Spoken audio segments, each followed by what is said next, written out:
being on board this ship, being my first, it really sticks in your brain on almost everything you did every day. Because that is where you grew up. You leave high school, you move out into the world, you get on board this vessel, and you grow from there. And while you grow, this ship becomes part of you. The crew becomes part of you.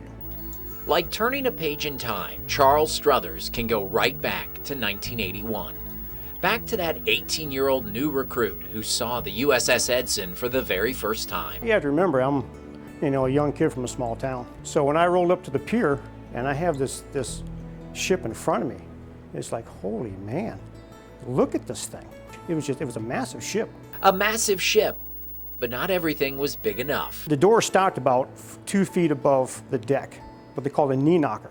And those got me every time, right in the shins. It took me 6 months to pick my feet up and actually go through the door properly instead of having gashes just below my knees.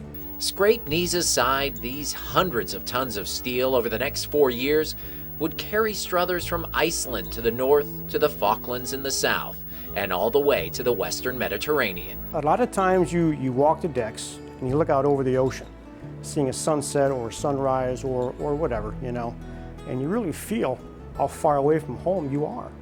But like a sunset, that feeling faded for Struthers. This became home, and all of that aging metal became more to him than just a vessel. The people are the bloodline of the ship, okay? And the ship is the body. So it's all combined into one, but if you haven't gone through that, you don't know what the feeling is like. A bond made between mates that has lasted for more than 30 years, but an affinity for a ship that will not fade with time. I look back and think of all the men that have been on that ship and where that ship has been through Vietnam, all the people that have died on the vessel. Yeah, I think about it now. I really do.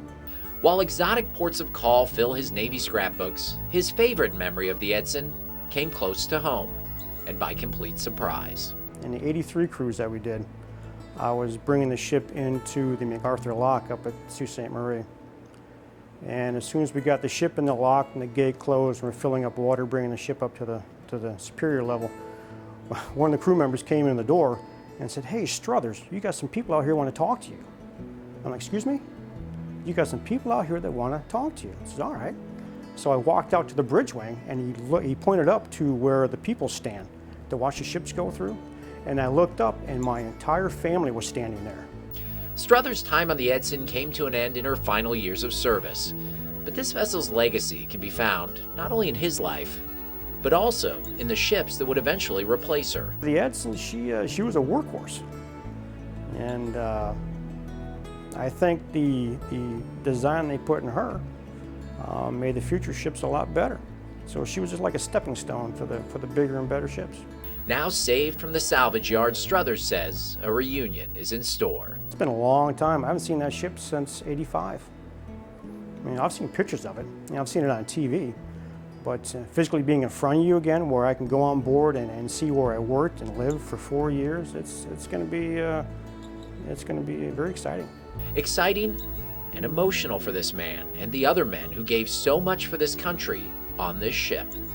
A vessel that will once again answer a call to duty. Well, I think it's fantastic, especially coming down to Bay City. After all these years, bringing it back into the Great Lakes to show the flag again, to teach people about the Navy. You couldn't ask for a better ship to be down there. It's great.